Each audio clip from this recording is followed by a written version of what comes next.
Yo lo que puedo relatar así un poco más de fondo es que Benito Tapia lo conocí yo en la dirección regional por el hecho que yo era parte de la estructura de la CUT en Copiapó y él era dirigente de El Salvador.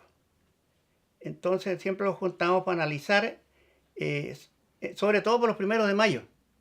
Nos juntábamos y ellos venían y se le entregaban las instrucciones en Copiapó para que su primero de mayo le fuera bonito en Mineral, o a veces bajaban a Diego de Almagro, que antes se llamaba Pueblo Hundido, hacían las concentraciones ellos. Entonces yo a Benito Tapia lo conocí por esos conductos y también compartíamos mucho porque él era campesino de acá del Chuapa.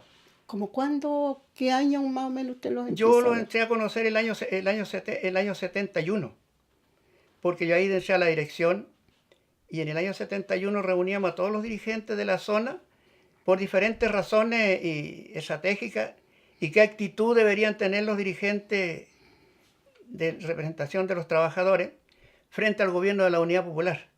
Por lo tanto, era constante que nos estuviéramos reuniendo con ellos y como yo era parte de la estructura de la CUN de Copiapó, ahí era el centro de operaciones que tenía la Central Única de Trabajadores.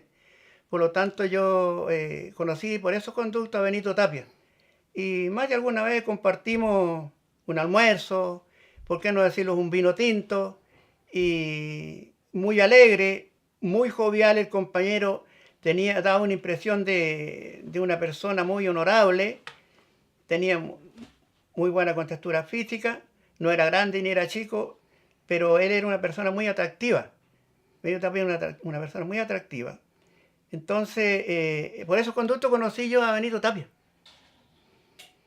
Y por eso que cuando me fue fácil reconocerlo, cuando venía saliendo a la fiscalía y lo miré al frente y él agachó la vista porque no podíamos decir nada. Pero se veía en el compañero la firmeza ideológica porque no estaba quebrado. Solo me miró porque el espacio era chiquito. Salíamos de lado. Me miró nomás con una firmeza, con su vista como que quería decirme algo, pero no así humillado, ni mucho menos, el compañero con una firmeza ideológica. Y el compañero Maguiento Castillo estaba al lado. Y el compañero Maguiento Castillo se agachó y no me dijo nada. Porque yo a Maguiento Castillo lo conocí también en una concentración que se hizo en Diego de Almagro. Ahí conocí a Maguiento Castillo yo. Y lo hicimos buenas migas porque después de ese acto, compañero, de ese acto lo fuimos a servir una empanada. Todos los compañeros de Salvador. Entonces ahí yo conocí a Maguito Castillo muy, muy cercano a Benito Tapia. ¿Eso como qué año fue? Eso fue entre el año 72 a fines del 72. A fines del 72, compañero, me recuerdo haberme encontrado con ellos. Y ahí, compañero, cuando estábamos presos, me acuerdo de Maguito Castillo que solamente agachó la vista cuando me vio. Y en este caso el compañero no podíamos decir nada. ¿Cómo qué fecha era eso? No, la verdad, compañero, que no recuerdo la fecha. No recuerdo la fecha. ¿De qué partido político era Maguindo? Maguito Castillo era socialista. Maguito Castillo era socialista. Benito. Y Benito Tapia era del Partido Comunista. ¿La familia de ellos dónde residía? ¿Cómo era? ¿Usted los conoció? La familia de ellos estaba en Salvador. La familia de ellos, por lo que ellos me relataban, tenía su familia en Salvador. Entonces yo ahí en esa parte no sé qué vida le corrió a ellos, a su familia, cuando lo asesinaron. No tengo el conocimiento de eso.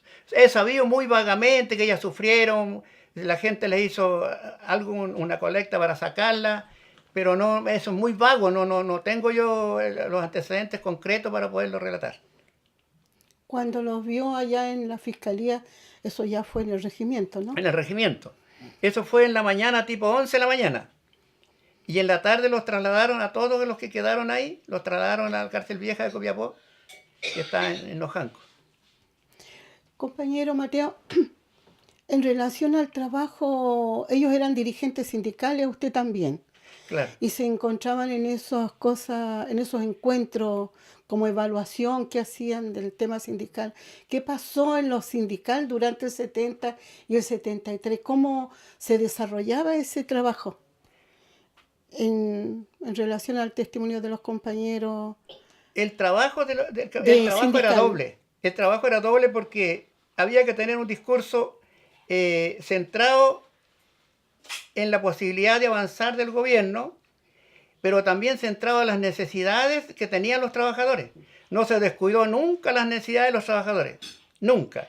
Siempre cuando había un punto que el gobierno no podía solucionarlo, teníamos grandes discusiones con el gobierno para poder avanzar en los sueldos de los trabajadores. Pero nunca hubo un trabajador detenido, al que yo recuerdo, y siempre tratábamos de solucionar por las vías pacíficas en ese entonces la problemática de los trabajadores. Entonces fue una situación muy fuerte porque apareció un grupo de trabajadores paralelos que los acusaban vendidos a nosotros, vendidos al gobierno. Y para que queden claro, compañera, nosotros no éramos vendidos al gobierno, sino que nosotros teníamos el gobierno, dentro de las 40 medidas que tenía, estaba incluido la Central Única de Trabajadores. Por lo tanto, el desarrollo del gobierno popular dependía también de los trabajadores. Entonces mucha gente no sabe por qué, y esto es muy, incluso le sucede ahora a la nueva mayoría, cuando se firma un acuerdo para cumplir un gobierno, los partidos políticos luchan porque ese acuerdo que se firmó se haga realidad dentro de ese gobierno. Entonces eso es lo que pasó dentro de la CUT en ese entonces, con la Central Única de Trabajadores, estaba inserta dentro del programa de las 40 medidas de la Unidad Popular. Por lo tanto, se tenía que luchar porque las condiciones económicas y sociales de los trabajadores pudieran cumplirse. Esa es la misión que cumplíamos nosotros dentro de la Central Única de Trabajadores. Y los trabajadores, los dirigentes del cobre, en este caso el Benito, el Maguindo, ¿tenían problemas para llevar a cabo su trabajo sindical? ¿Cómo eran ellos en su capacidad política para dirigir esta organización sindical? Muchos problemas porque había un grupo de trabajadores que los presionaba distinta a la orientación del gobierno y del programa.